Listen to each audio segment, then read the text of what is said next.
দর্শক শ্রোতা ভাই বোন, সূরাতুল ইখলাস আকার এবং আয়তনে কোরআনে কারীমের অত্যন্ত ছোট একটি সূরা হলেও ফজিলত এবং মর্যাদার বিচারে অনেক বড় এবং মাহাত্ম্যপূর্ণ একটি সূরা। সহিহ বুখারীতে বর্ণিত হয়েছে যে প্রিয় নবী সাল্লাল্লাহু আলাইহি সাল্লাম একবার একজন সাহাবীকে কিছু লোকের মধ্যে দায়িত্বশীল করে পাঠালেন। তিনি যতদিন তাদের মাঝে অবস্থান করেছেন ততদিন ইমামতিতে প্রত্যেক ওয়াক্ত নামাজের প্রতি রাকাতে তিনি সূরা ইখলাসকে আবশ্যিকভাবে তেলাওয়াত করতেন, অর্থাৎ অন্য যে কোনো সূরা তেলাওয়াত করতেন না কেন রুকুতে যাওয়ার আগে অবশ্যই সূরা ইখলাসকে তেলাওয়াত করতেন। এটাকে তিনি নিয়ম বানিয়ে নিয়েছেন। বিষয়টি প্রিয় নবী সাল্লাল্লাহু আলাইহি সাল্লামের নজরে আনা হলে তিনি লোকটিকে ডেকে এর কারণ সম্পর্কে জানতে চাইলেন। তখন তিনি বললেন, ইয়া রাসূলুল্লাহ, এর কারণ হলো সূরাতুল ইখলাস এটি সিফাতুর রহমান, অর্থাৎ এই সূরায় আল্লাহ রাব্বুল আলামিনের গুণের আলোচনাই শুধুমাত্র করা হয়েছে।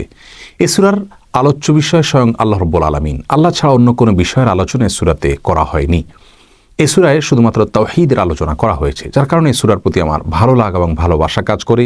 সেজন্য প্রত্যেক ওয়াক্তের প্রতি রাকাতে এই সূরা তেলাওয়াত না করে আমি থাকতে পারি না।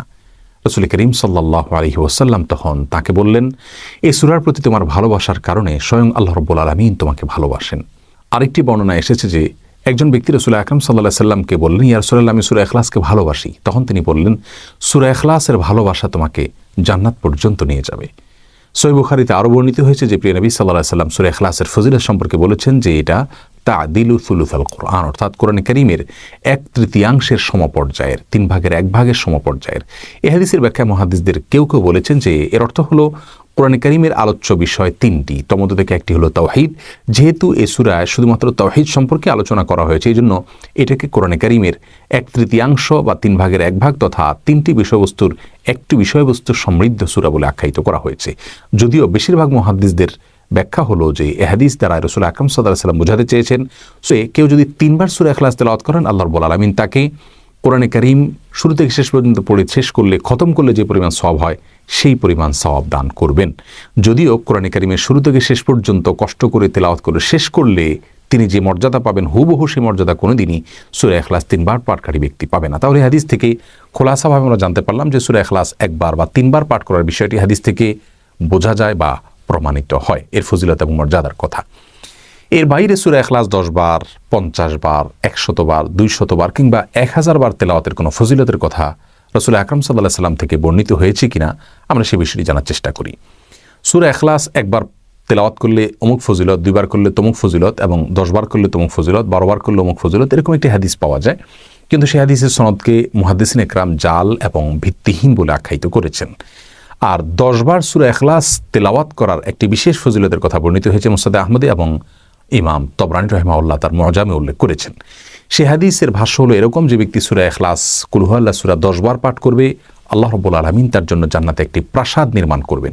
সেই হাদিসের সনদ সম্পর্কে শেখ আলবানী রাহিমাহুল্লাহ সহিহ বলে মন্তব্য করলেও ইমাম হাইসামি রাহিমাহুল্লাহ সহ সময়কালীন যুগের অনেক মুহাদ্দিসগণ সেই হাদিসের সনদকে দাঈফ বলে মন্তব্য করেছেন।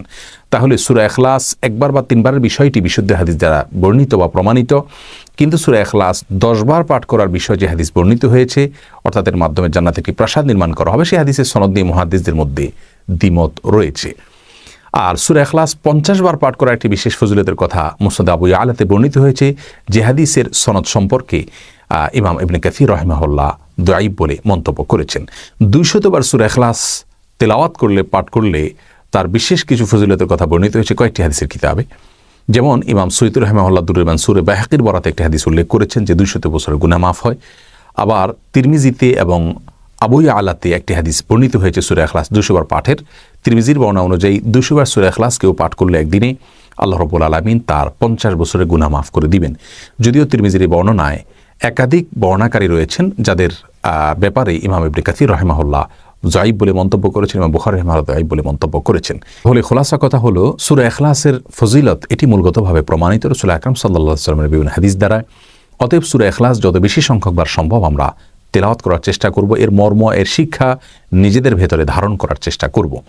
এছাড়া সকাল সন্ধ্যায় এই সূরা 3 বার তেলাওয়াতের কথা, প্রত্যেক ওয়াক্ত ফরজ নামাজের পর তেলাওয়াতের কথা, রাতে শোয়ার সময় তেলাওয়াতের কথাও হাদিস দ্বারায় বর্ণিত রয়েছে।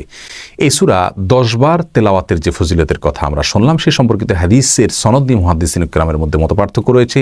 50 এবং 100 বার তেলাওয়াতের ফজিলত সম্পর্কিত হাদিসের সনদকে মুহাদ্দিসিন কিরাম দাঈফ বলেছেন।